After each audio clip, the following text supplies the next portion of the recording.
Still see me and hear me? Okay, so we can go around again about your name, where you're from, and how you're feeling in the moment. And my name, I already had mentioned, Edwin Rutsch, El Cerrito. I'm feeling more relaxed. I always feel connected doing this. Good afternoon. My name is Rusko Kayangyang. I work as an aide for Jovanka Beckles, Richmond City Council member and candidate for Assembly. Jovanka could not be here tonight. She sent her regrets. But I'm feeling really good. This is a new approach of answering these questions. Okay, great, thank you. Hi, I'm Judy Appel, and I am feeling very peaceful. Yeah, with microphones. I am Cheryl Sudduth. I am. Where should we say where we're from here? I am there. I'm originally. Where are we from here? Where are you from right now? Albany and El Sobrante, both of them. And I'm feeling swell, just swell.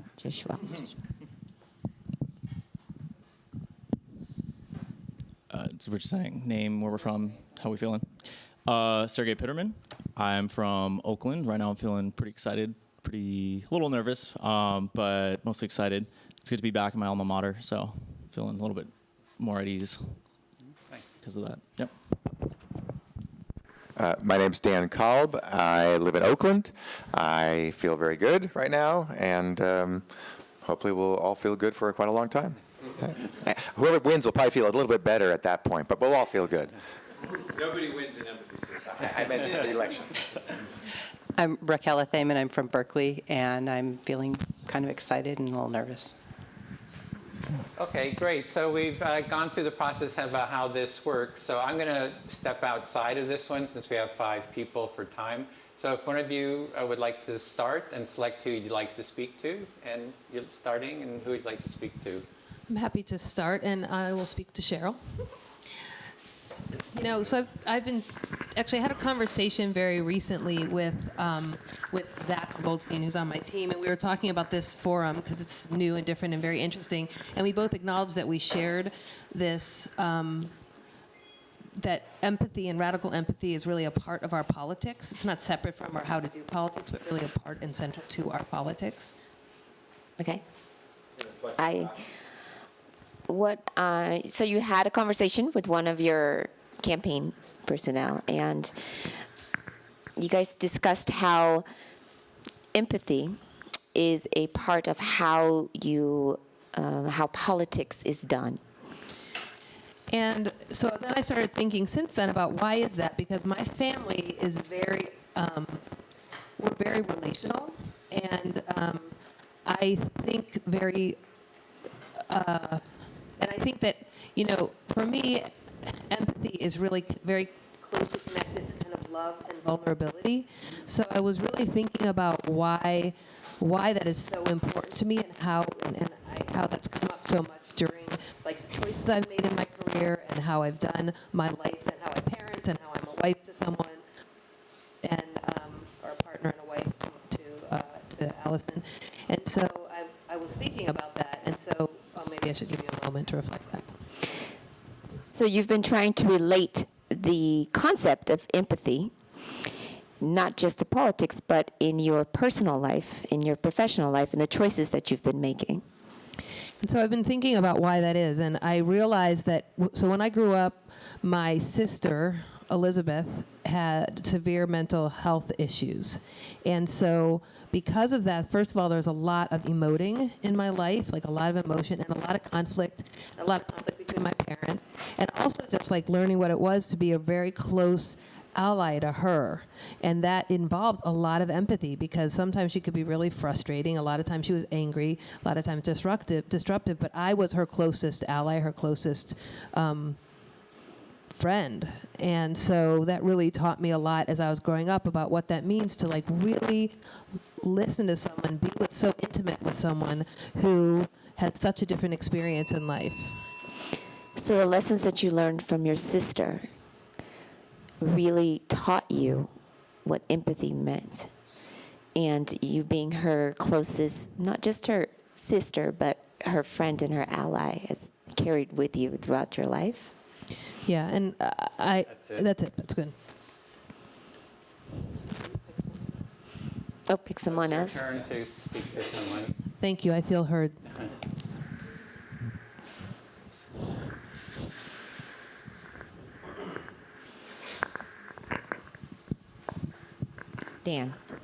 Dan. Hi. Hi.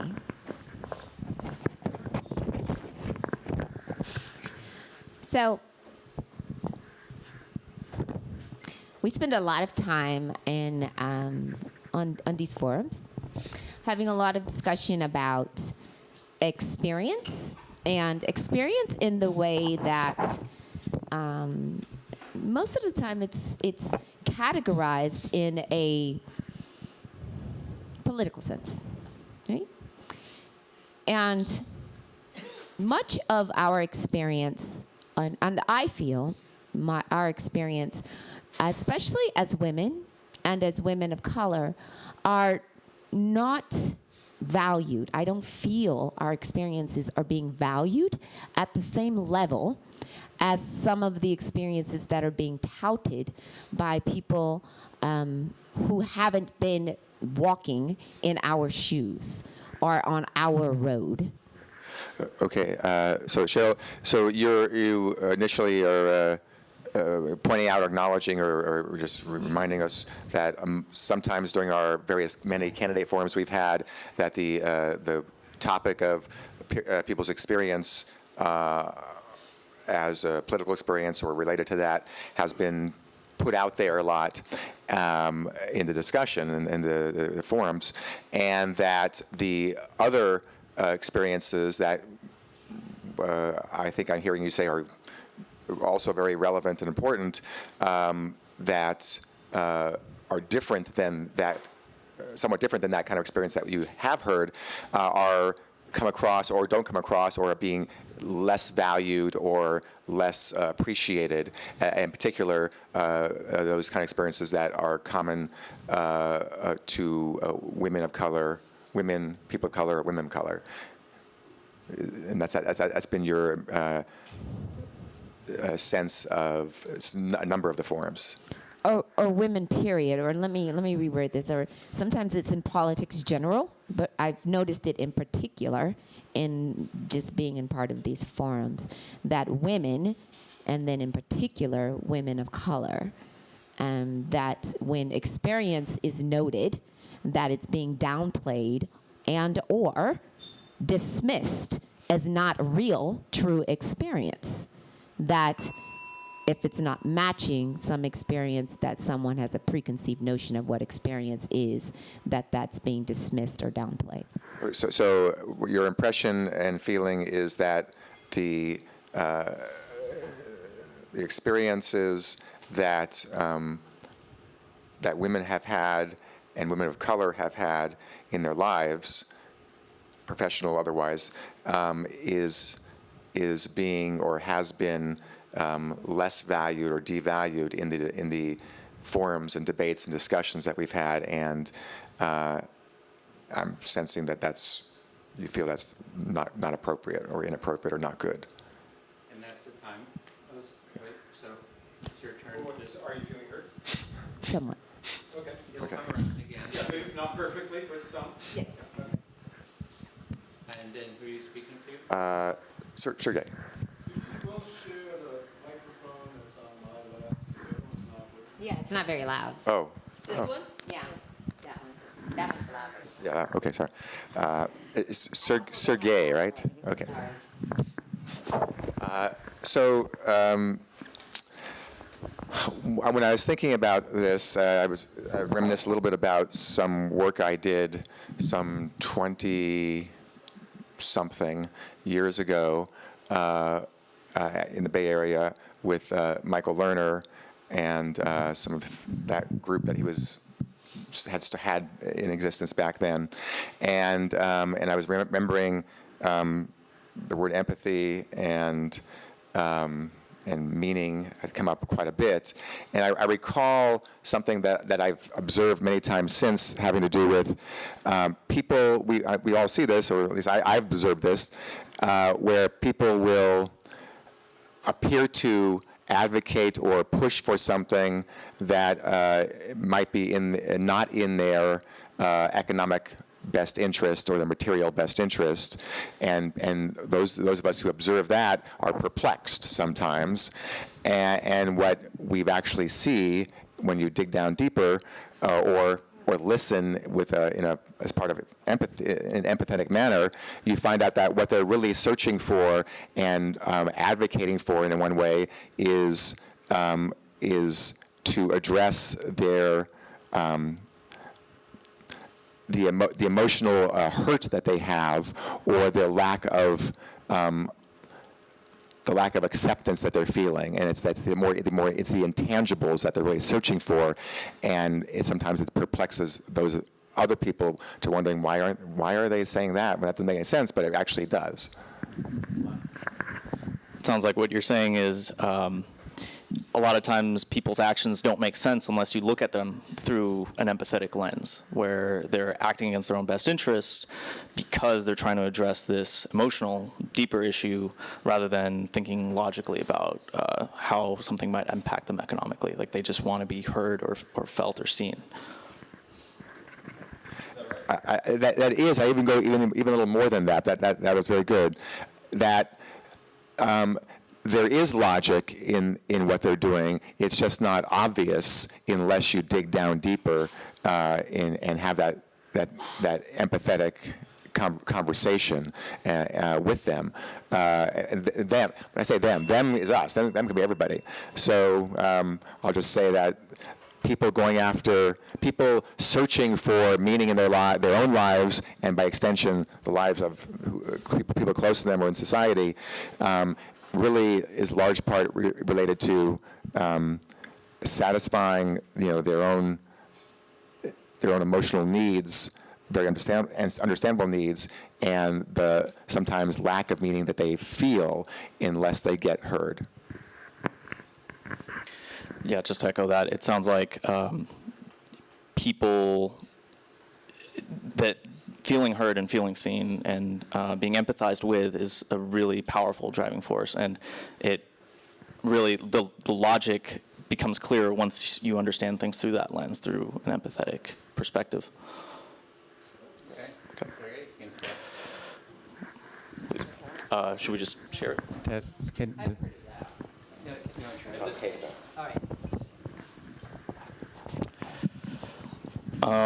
So when I was originally thinking about empathy and what I was going to talk about today, I thought about what empathy, what it means to begin with.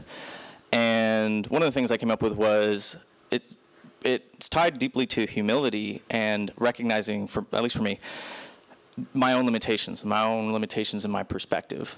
I will never know what it's like to walk a mile in another person's shoes, and I, regardless of what I do or say, I'll never know what it means to be. I've grown up. I've never been underserved. I've grown up very privileged. So it has to begin with a recognition that I will always have some limited perspective on those kinds of issues. So what I hear you say is that part of empathy is your own recognition that you really can't quite walk a mile in someone else's shoes because you don't have the background or experience to do that, and that helps you. That just understanding that creates more empathy on your part. Of course, yeah. And to kind of build on that. I guess the thing that I'm running on, which is this platform called United.vote, which is meant to empower people and elevate their voices. My fear there is that we're going to run into, I'm very hopeful for it, but my fear is also that it's going to take us down the same path of Facebook and all these other social networks that intended to connect people and build more empathy and build a more connected world, and all they did was end up putting us in our bubbles even more digitally. I'll let you. So you're excited about the platform that you're running on, but you have a fear that it is going to devolve into the same kind of situation that our current social media platforms have, where we become more insulated rather than connected. Yeah. So as far as building a more empathetic culture, hope, and by saying this, I think it's not a conventional thing to say in politics. This is my first time running, so I'm approaching this with fresh eyes. But my hope is that by being honest and open about my own shortcomings and the shortcomings of my platform, the fear is that it will get taken out of context and used against me in my campaign. But I'm hoping that by offering some vulnerability and some humility, that will spur others to be more empathetic and open and vulnerable. So what I hear you say is that you have a fear that if there are shortcomings in your platform, that will be held against you as a candidate, and that your willingness to be vulnerable and open and you hope that will encourage others to be vulnerable and open. Good. You did a great job listening. Thanks. I'll keep this one. Okay. You want me to speak first? No, you to you. Got it. You get What was I forgot your name? Rusko for Jovanka. I'm kind of confused though, because he's the only one who hasn't spoken, so doesn't it have to go to him? She hasn't spoken yet. No, I know, but she is picking someone and then she's. Oh, yeah. Yeah. Everyone else is listed? Yeah, you're right. I think she does. Yeah. Oh, okay. I wanted to start by echoing something that Pranav said in the last round, because he talked about truth.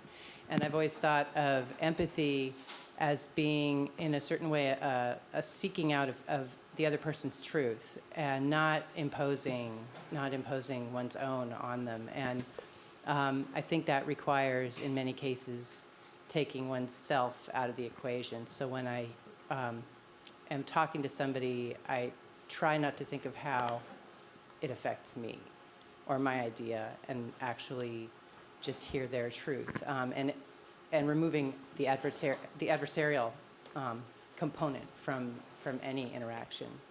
Okay. So it's seeking the other person's perspective, seeking the truth under our approach of empathy. Hear what they're saying. Get rid of these walls, our implicit bias in a way, so that we hear what they're saying, and come to some kind of common ground.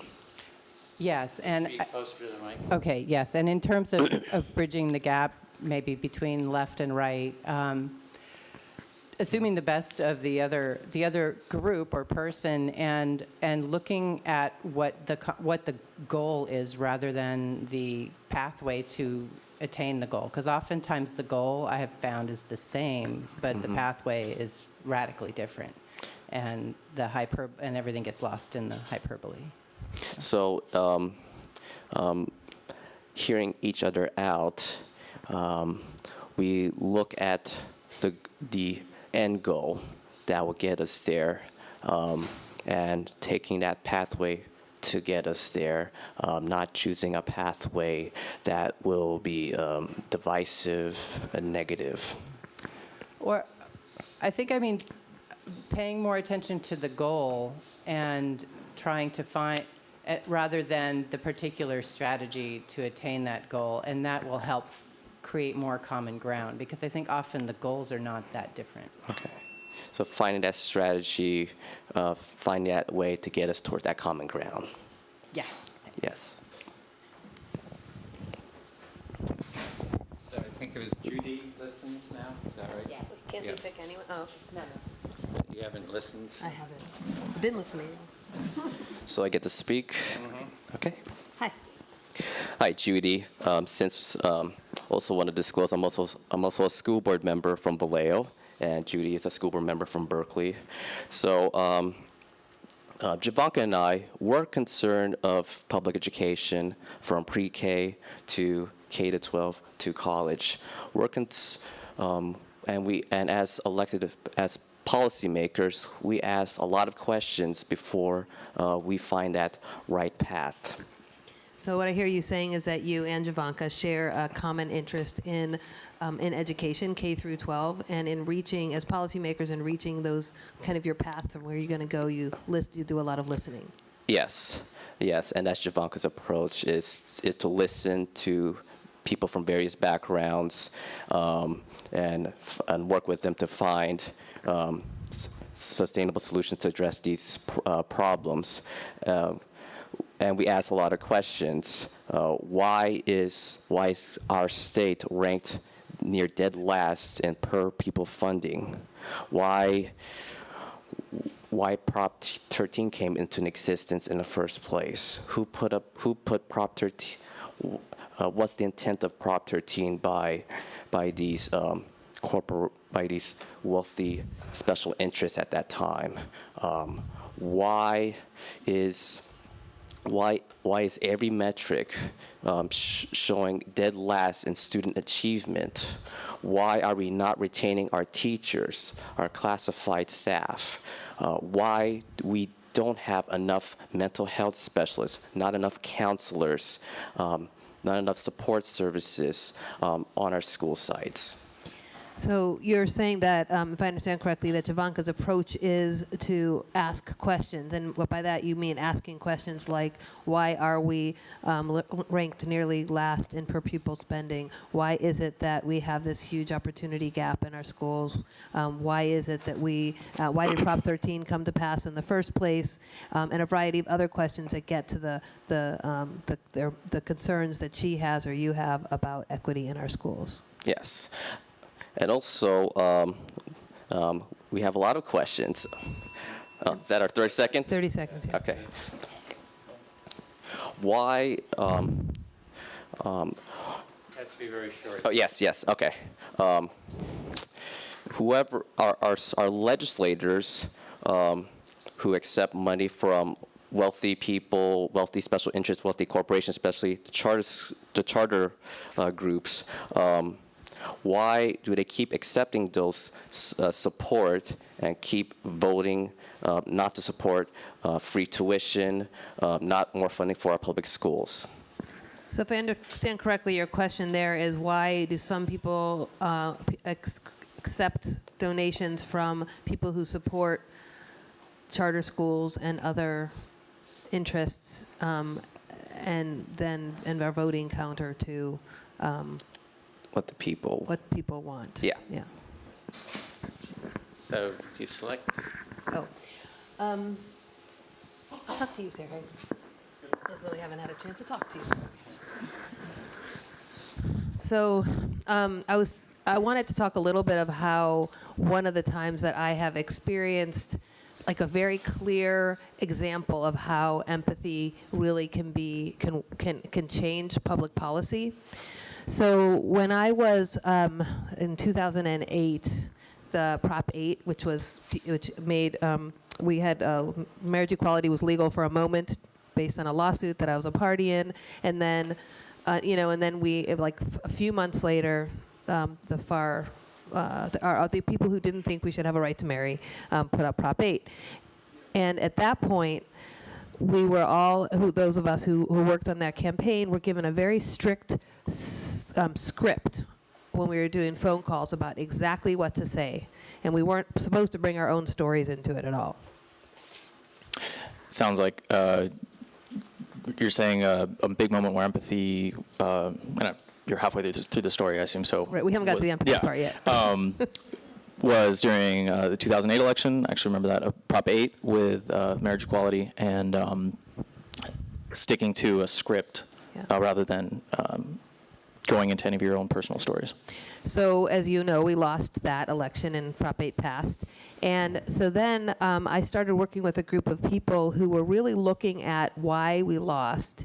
And part of that was really working with a bunch of neuroscientists and psychologists and public opinion people, really trying to pick apart what was going on for people. And it really came down to empathy, and it really came down to that need to break up, for people's like almost like instinct, societal instinct to be tribal, to choose us versus them, and that what we really needed to do was broaden the us.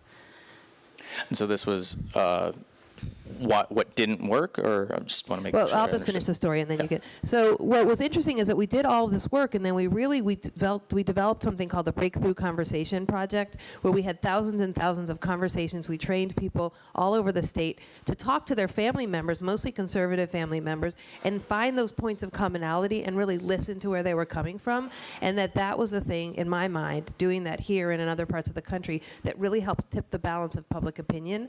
And they were really amazing conversations. And since I helped lead our one part of that, we were able to hear all these incredible conversations that people like an army captain would have with his troops, or like somebody who lives in Fresno would have with their parents, because the whole Thanksgiving and Christmas conversations that happens along many different differences.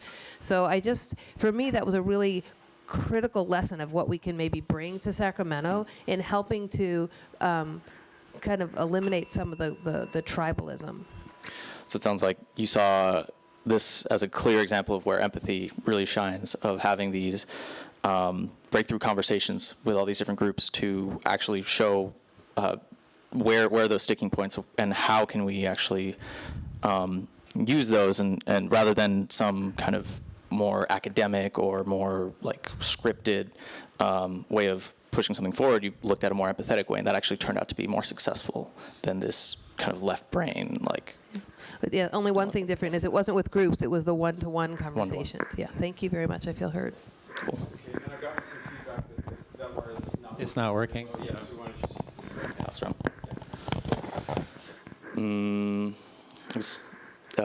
Dan? No?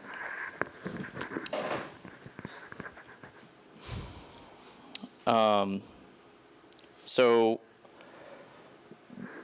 I guess one of the things for building a more empathetic world, or more world state, whatever,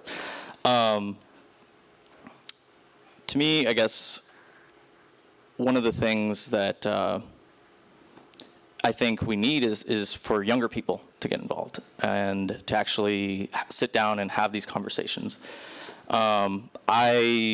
I'll be honest, 6 months ago, I didn't think I'd be running.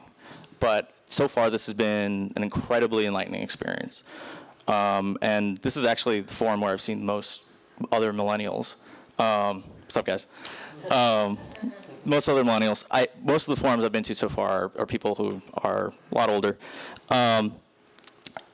And that isn't to say I don't value the opinions of people who are much older, like yourself, or who have been in the game for longer than I've been alive. But it's more, how do we have these? How do we get more involved, like together? How do we build this future together? So in terms of your thoughts process and your thoughts about creating a world or a world culture of empathy and caring, you're noting and asserting that it's very important to have the younger folks, millennials, as we all call it that term, been very involved, and if I'm hearing correctly, a very key part, essential part of that effort to create that. Back to your first sentence, that world of empathy and empathetic culture, and you're noting, as an aside, you're noting how most of the forums we've been at have been skewed in terms of the people in the audience, older-ish.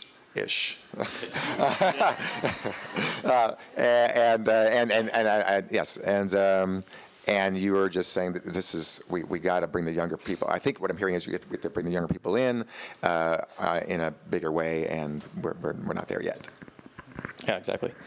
The other thing, I guess, just because we did have the lowest turnout by age demographic in 2016, and just from my conversations with my peers, it seems like a lot of us, and this could be again Bay Area bubble, but we didn't grow up.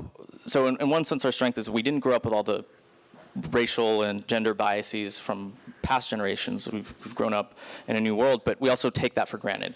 And we can't. We need to keep pushing forward. We need to have a platform that we stand behind and that we're building towards, not just criticizing like things on Twitter, because it's really easy to criticize and be cynical, and it's a lot harder to actually build something. Okay, you noted that generally younger residents, voters, will turn out, vote less often, or be engaged less often, including voting, and that how important it is for young folks to be more engaged, and you were noting that your observation or your belief is that the racial strife, to put it mildly, and it's much more serious than that, but I think you put it more serious than that, but of generations past is, for your generation, the past, and that you are more focused on the current strifes, you didn't use that word, but that's what I'm hearing, of today, which still exist, but are maybe a little bit different than the past, and you're just still trying to get people engaged in what the present challenges are. Is that more or less right? That was the time. Yeah. Oh, so I pick somebody, Cheryl. Oops. So let's see. We're going to have 3 of these, right? Just hold on a second. Okay, 'cause I'm trying to spread out the things I'm saying. All right. One of the things that I think we all, or that I want to, many people, not just me, but want to accomplish, of course, is growing a movement, for lack of a better term, a liberal progressive movement that is broad and not just among a narrow range of views, political views, or what have you, right? What I observe, what many people observe, and I observe, is that sometimes there'll be people, and I'll say the left because that's what I am part of, I think we're all part of that, will argue with somebody else on the left over over what appears to me to be relatively minor differences. Not that we shouldn't have differences, but in those situations, what I would want to see is that discussion happening with more empathy. So instead of people pushing away each other, they are working together to be part of this large liberal progressive movement that can take over and not be at odds with each other, because there are others we could be at odds with that are more significant. It was a mouthful. So instead of liberals or progressives, people who should be on the same side, fighting with one another, what you'd like to see is more broad coalition being built between people on the left who should be working together to fight the bigger battles or pick their battles, and against the things that we should be fighting for with those who are have bigger opposing views, and building a bigger, broader perspective. I think, is that right? That's a pretty dark place. that was good. I'll just add to that. That was very good. Thank you, Cheryl. I would just say that the part, in bringing it back to this culture of empathy, the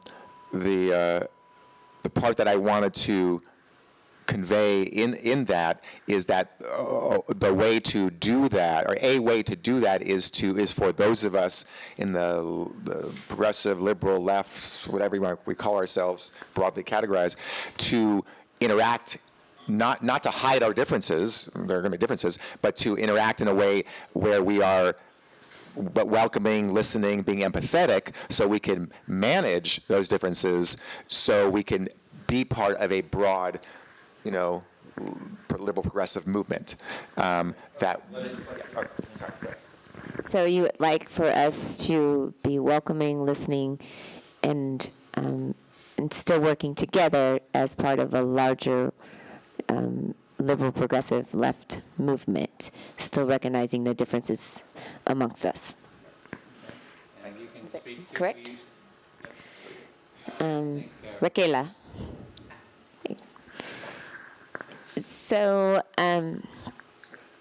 part of the challenge of being empathetic is recognizing, and it's actually part of what Dan was just talking about, is recognizing that there are vast differences between what people term progressive and what people are recognizing as progressive versus what I'm thinking as forward thinking. And people's ability to let go of their own definitions of progressive versus what's being termed progressive. Do you want me to keep talking, or? So you were going to follow up on what Dan was saying, and that part of the challenge is individuals recognizing that their own definition of progressive could have a different meaning for somebody else, and other people that the general term progressive may not mean the same thing to everybody. Is that close? Okay. And the experiences that each of us have can significantly distort where we come from and what we bring to the table when we talk about our values and where we want to go forward. In the League of Women Voters, there's a thing called civil talk that we were engaged in that has been very, very helpful in talking about some of the harder issues that we're facing in our communities. And when we talk about empathy, a lot of people talk about it from that very soft, lovey-dovey 1960s flower child aspect. And I just happen to not be that type of person. If you're going to empathize with me, you need to know my story and where I come from and know that sometimes that's a painful conversation. So let's be honest and have an honest dialogue, or it's not true empathy. It's sympathy, and you're being very condescending, and I don't want to have that conversation. You're talking about the very important difference between empathy and sympathy, and that empathy is not the same for everyone. And when someone has had a difficult experience, empathy doesn't look so soft and flowery. It's painful and difficult, and to empathize with someone who's been through a painful experience, you have to look that straight on. Is that right? Okay. So very quickly, when you're looking at communities of color, and you're looking at the fact that you have young black men and brown men who are getting shot down and gunned down in the streets, when you're looking at communities of color where 70% of them are living in the streets, when you're looking at communities of color where they're overwhelmingly disproportionately jailed and unemployed, the last thing you want to hear is, I understand. As you're living indoors and you have a job and you're not in jail and you're not hungry or those kind of things. So empathy is, let's talk about ways that we can have this conversation, but not from that poor thing standpoint. Let's have an honest conversation about your trauma and then what we can do about it. And also close to what Sergey said, that we're limited in what we can actually understand, and it's more useful and more helpful to communities that we're not a part of to find out what it is we can actually do to help, rather than try to feel what you feel, because we can't. Okay. Thank you. Oh, wait, who hasn't listened? Okay. Hello. He hasn't. You haven't listened this round, right? No, you did. We talked. Yeah, right. He talked, but did you listen this round? Yeah. Did you listen? Listen to Okay, it. listen to it. Okay, you get to listen to me again. Yes. Okay. I had 3 things I wanted to talk about, and it suddenly vanished. So it's gone. I grew up in quite a bubble. I grew up in Berkeley. My father was a public defender, and my mother was a feminist scholar who later became a university professor. And so I went and moved to Milwaukee, Wisconsin, and got my undergraduate degree there. And that was my effort to, well, it wasn't on it's a long story, but that's how I got out of my bubble, at least for a temporary amount of time. And I think it changed my life. I don't think I'd actually ever met a Republican before that. And I learned how to be friends with everybody. In the university there, it was a very mixed group. It wasn't like Democrats hung out with Democrats. Everybody sort of hung out together there. And it was my first experience really trying to find out why do you believe that? Why do you not think people should get welfare? I mean, I'd never had to have that conversation with somebody before. If a mother and her kids are hungry, why would you not want to feed them? Why is that wrong to you? And to get in and try to understand where they were coming from. And I didn't necessarily always figure it out, but it was an exercise in empathy and understanding their background and maybe their religious beliefs and their understanding about how that, they really felt that might bring a society down to start just giving food out, which I still wouldn't agree with. But so let me, yeah. So, okay. Does this not work? Does this not work? No.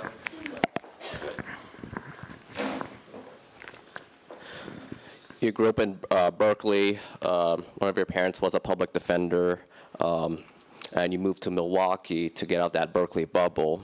And when you went to school in Milwaukee, you encountered diverse communities with different viewpoints. And you had those conversations, and questions were raised about why should people be on welfare, X, Y, Z, and you talked about you touched on empathy of having those conversations so that we could understand each other better, and that's why today it really helps. Yeah, and I think the reason for that conversation was that deep need to convince other people that they're wrong, and that's where the even delving in came in. But through that effort to try and convince other people they were wrong, I had to develop a certain amount of empathy because I couldn't get to that point without understanding why they thought they were right. So. With those conversations, you had the impression of getting over this, not impression, more like getting over this that one of us is not always right, getting over that hurdle, and make sure we're on the same page. I think I'm missing one more. I still think I'm right, but it was more of having to, in order to have a conversation that would go anywhere, I had to understand them, and that's where I had to develop a bit more empathy. So, in order to hear from the other side, in order to have that conversation, you develop personally for you at empathy because. You don't want to be always right all the time. You want to hear that other side so that you write to the same page, same understanding. Is it close enough? Yeah. To your page, yes. Okay, so now you select the next person. Cheryl.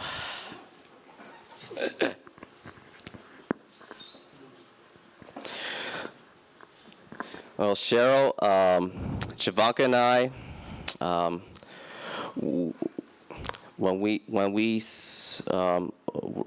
we're saddened that many of our people statewide can't afford health insurance. And we asked many questions. Why Senate Bill 810 in 2011, the first version of single-payer health care, was not implemented, which is before today's Senate Bill 827. Why is our health insurance companies creating these corporate PACs, political committees, as well as special interests? Why are they keep giving money to people running for office, as well as those are in office? So you and Jovanka are concerned that the Senate bills are not passing to create single-payer health insurance, and why political PACs are giving money to people who are in office and running for office. Healthcare PACs are giving money to people who are in office and who are running for office. And we still don't have single-payer health insurance. Yes. Yes, you got that. As policymakers, we got to ask a lot of questions so we could craft the most effective legislation to help the people out here. We should not be jumping to conclusions. And I have more questions to ask. Why there was earlier this year in the housing committee, some assembly members did not want to vote on Assembly Bill 1506, which is to repeal Costa-Hawkins. Some of them voted no, some of them refused to vote.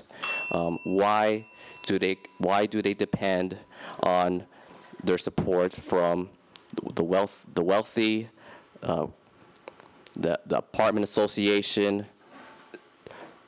to not ensure this vote goes to the rest of the assembly, goes to the people, because that should be democracy. Democracy is the people, not corporations. And so you and Jovanka have a lot of questions, and most of the questions are revolve around sirve la gente, or serve the people, right? And you want to know why, especially why the housing bill and to repeal Costa-Hawkins did not go through. And why are they more concerned with housing associations, pleasing housing associations and corporate interest, rather than sirve la gente, serving the people, right? I speak Spanish, and I know Jovanka's family speaks Spanish too, so there. I took a little creative license. Judy, you haven't listened yet, right? No, that's okay. I think we're in the third round, so. Are we in third round now? Yeah. Right? So I lost track a little bit. Who's done? So only you've done three, right? You're the first person to do three. I think so. Okay, so you go. So yeah, you choose. Judy. Huh? Judy.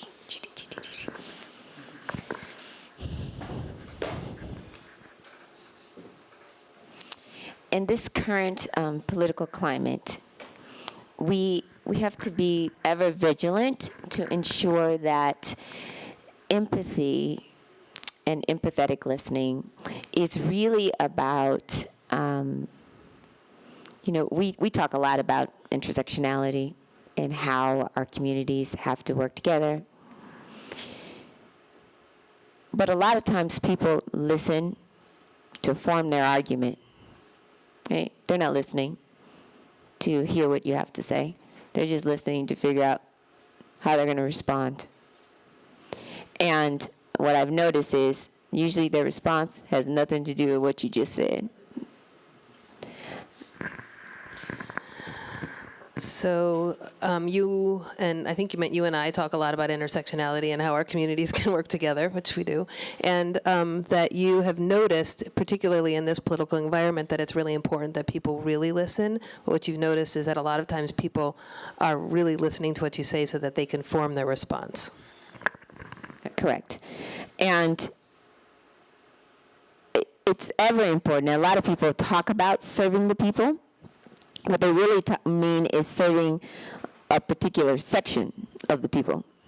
And usually it's a particular section of the people that's either paying them or that looks like them, rather than going out and serving all of the people, even the people who can't necessarily benefit from them directly, or that they don't see has a benefit for them. So part of where I see empathy is there's an old saying that says that the best of us serve those who can do nothing for us in return. So when I think about empathy, I think about how can I do something for someone without them even knowing and still create that same type of good feeling. And so that's when I'm listening to somebody, or when I'm talking to somebody, or when I'm thinking about, I'm a disabilities advocate, and I'm a Wounded Warriors advocate. And when you advocate for somebody, that's the feeling you get back. And so empathy should be the same way. So for you, part of what is true, like true empathy or true service almost, is when you are in action, is when you do something for somebody, not because of what you're going to get back, but because of the good that it does. And that sometimes the best, what we say mitzvah, is when you do something and the person benefits from it, and you can still feel the good and they can still feel the good, but it's not because you did something in quid pro quo, but because you're doing it because it's the right thing to do for them. That's correct. No, I just want to tell her I felt hurt. Thank you. Yeah. Okay, so I'm going to pick Raquel. So, I've been listening. This is an amazing conversation, and I think I really want. One of the things that really resonated for me was this idea that somehow empathy is a soft thing, and for me, empathy is a strength. And a lot of what's strong about empathy as different from sympathy is really because you're recognizing what you don't know.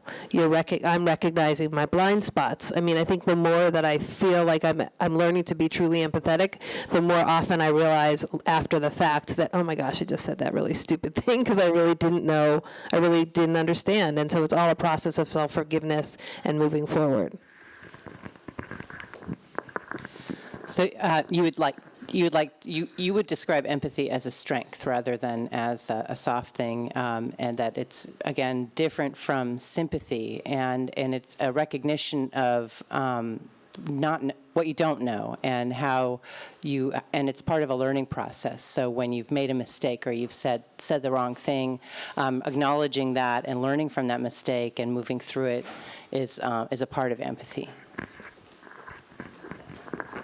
Thank you, yeah. And so then moving that onto what I do in Sacramento, I mean, I think that, and this is one of the reasons that I think we need more women in politics and in positions of leadership and governance, because it's not like all women are and all men aren't, but I think the way that women are acculturated in our society, we tend to be more empathetic. And I think that for me, when I get to Sacramento, what I really want to do is figure out ways to, I don't know whether they would be formal empathy circles like this, but really having conversations, real conversations, not just with my colleagues in Sacramento, although that's a part of it, but more importantly with the people in my constituency. Not just come, I'll go and I'll have a house party, but really like I'm going to come to you where you are, and I want to hear what's going on for you, and let's come up with a solution together. Because one of the things about this position is you're always supposed to know the answer, and that for me is not real empathy. You have to have an idea of where you want to go, but for me to decide what my legislative answers are going to be, I need to be talking directly with the people who are going to be impacted by the work. Grab that you would like to see more women in Sacramento because, for the most part, women are more acculturated to take a more empathic approach to dealing with other people, and you're not sure exactly about having empathy circles in Sacramento, but were you to be the person that goes to Sacramento, you would want to reach out to your constituents on a one-to-one basis, not one-to-one, but more directly to find out exactly what their needs are and what's going on and what needs to be done. I think I'm missing something toward the end here. That's okay. Okay. All right. So it's your turn. It's my turn. I think it's Sergey or Dan. Okay. Sergey. Yeah. See, it's what you finished talking, and then what you were going to say is completely gone.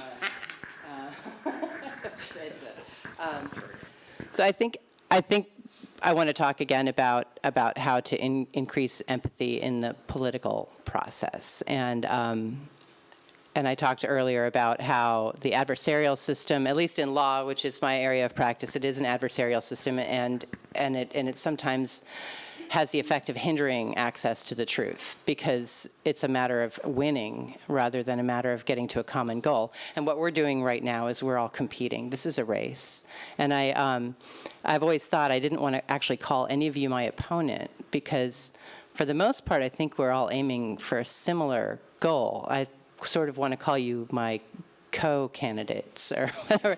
And at the League of Women Voters meeting, someone came up later and said, I wish we could vote for all of you. Can't we just have you all as our assembly body? And she just, and it might be unwieldy, but it's increasing the collaborative process in Sacramento is absolutely vital to getting anything done, and I think would be more conducive to an empathic process. So it sounds like, so there's a lot in there. No, it was great though. It sounds like what you're saying is that increasing the collaborative element is a big part of creating a more empathetic culture, and shifting the focus from an adversarial perspective instead of thinking of us as like thinking of us as co-candidates rather than opponents. Yes.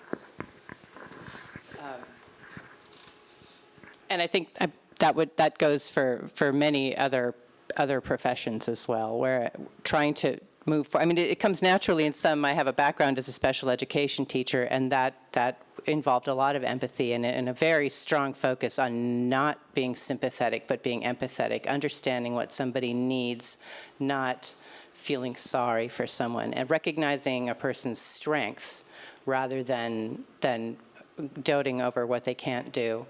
As an attorney now, I work with some of our community's more vulnerable people, and I'm able to employ that same approach and help people with what they need, not with what I think they should have, but with what they, as adults, believe they need. So I think working on that in this context helps too. So it sounds like having your experience working in special education helped you understand that empathy is about looking at what someone needs rather than sympathy, where it's just trying to make them feel good or make yourself feel good by helping them. Okay. Remember, we're all supposed to win. So, We're all supposed to win. what do you mean? That's what she said. We're all supposed to win. Oh, okay. What? It's your turn. I think it's Dan, right? Did you feel Yeah, I felt that was good. Yeah, I haven't done the third round yet. Yeah, that's the Dan one. and- Yes, Dan first. Cool. So I guess I was thinking about the original question of how do we build a more empathetic world, a more empathetic culture? And I guess I'd like to answer that in two pieces. So the first, I think, is that we can build systems to actually increase empathy. So we can look at things at a systems level and see what's working, what isn't. Why isn't, I don't think the original intention of Facebook was to make people depressed, right? It was to bring people together. But why isn't it doing that? And I think looking at, the fact that they have the profit motive and they're designed to keep you on the site for as long as possible, to sell the most ads, that's like looking at it from that perspective and realizing these systems are broken. And, like politics, having this adversarial mindset. I think there's a lot we can do at the systems level to fix that.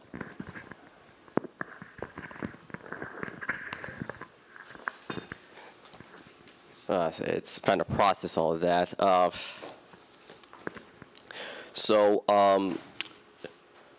Utilizing social media to try to fix our broken political system. There's another point to it. There's another part to it. Systems. Yeah, just addressing the systemic issues and looking to build systems that create more empathy, create more visibility into issues. I guess, yeah. So with this approach, you want to create more empathy to fix these systems so that our communities are more empathetic. And that applies to everything, not just social media, obviously, just traditional media as well, political system. But then the second piece that I think could help build a more empathetic world is taking personal responsibility for the culture that we live in, taking a responsibility to actually go out and meet with people and try to understand their perspectives. One thing that I did recently, my brother loves Tucker Carlson for some reason. And so I went out and I watched some videos of his, and I disagreed with a lot, but I also found myself in agreement with some of his points. I didn't necessarily agree with how he would approach solving them, but it made me realize that we don't have to get attached to our ideas. They're not a part of who we are. We can switch out old ones for new ones if they serve us better. Good point.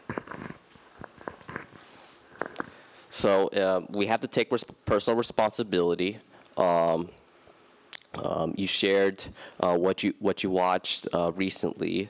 You may disagree with some of the points raised, but we need to hear them nevertheless, and find common ground and be on the same page. Okay, that was last. Okay. Yeah, so responsibility. So you now speak? To Sir Dan?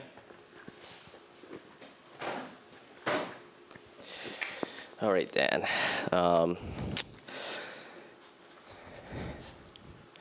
I'm going to continue with what I started earlier. In the area of, I touched on the area of housing. We have Senate Bill 827, which is going through the legislature right now. Jovanka and I were totally opposed to it, and we asked the following questions: why is this, even with the recent amendments, why is this bill taking local control away from our communities? Why is it taking power away from the people? Why is this bill being pushed through the wealthy special interests and other corporate interests? So you're saying for you and also on behalf of Jovanka Beckles, Richmond City Council member, you're saying that you asked a specific question about SB 827, a controversial bill dealing with housing issues that you are. I understand you and Jovanka are opposed to it. If correct me if I'm wrong, and that you're just wondering, how could this bill still, be out there? What kind of special interest groups are, lobbying, putting money in, using their power to keep this bill alive and moving forward? And you're just it sounds like it's frustrating or perplexing that it's still moving forward. Yeah, I forgot to mention, why is this bill giving more power to the state, not to the cities? Also, in addition to that, why is this bill, I understand we need to address housing, why is this bill also bypassing CEQA, which is a powerful tool for our communities to make sure it goes through make sure it's in considering of our environment, of what's around us. And so to add to that, you're saying that why do we have this housing bill that's going to essentially remove local control and put it all at the state level, put it virtually all at the state level, and one part of, in addition to that, you are perplexed and disappointed that it's also essentially ignoring our CEQA laws, our landmark environmental law in our state for evaluating projects, and you just think this should not be happening this way. Mm-hmm. Yeah, you and Jovanka, I think. Are you the last person? Yes. Oh, you have? Okay. Oh, so you speak. So yeah, that's good. I was going to pick you anyway. So I wanted to first just reiterate something I said the first round about a lot of what the value of empathy is really finding when you're having a conversation is searching for what someone is really getting at. It may not be what they're talking about. It may be what's something that's underlying that, and often that comes across as to the casual observer, oh, somebody is saying something that doesn't sound like it's really in their best interest, or they're taking action that's not in their own best interest.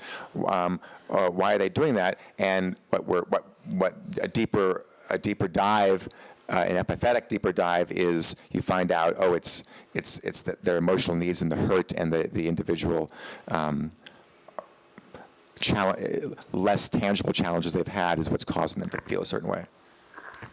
So it sounds like you wanted to clarify something that you said in the first round, and that your point is that you really want to make sure that you're really trying to uncover when listening and trying to be empathetic, not just what the first impression is of what somebody means or what somebody else might think that person means, but really what's the underlying reason for their position, even if it might seem to others, or like maybe to you, as if it doesn't really seem consistent with their best interests, and that could oftentimes have to do with their own hurt or their own personal experience that has led them to have the perspective that they do.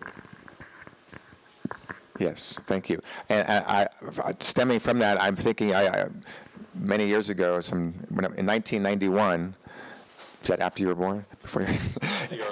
And I went through this lengthy training, conflict resolution mediation training, and for 10 years or so, I was like a volunteer neighborhood mediator, and we had to use this listening skill, these listening and feeding back skills to solve some what would generally be considered some modest neighborhood problems, but were serious to people who were in those situations.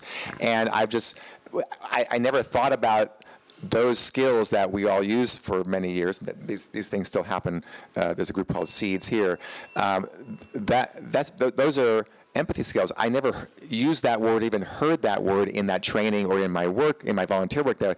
But that's what it really was. It really was kind of being empathetic, and that conflict resolution, those skills, I think they should be required in every middle school and every high school in our state, in our country, and I would hope that we could move that forward in some fashion. So you were reflecting back that when you were involved as a neighborhood mediator and you were trained to a neighborhood mediator in the early 90s, that you were trained in listening, active listening and feedback and problem resolution, conflict resolution, and that you hadn't really realized that, because the term wasn't used, that those are really building empathy skills, and that you think those are skills that our young people should be trained in today. It's pretty good. Very good. I feel very Good. And that was it, right? That's it, yes. Okay, that was it. Great. Woo!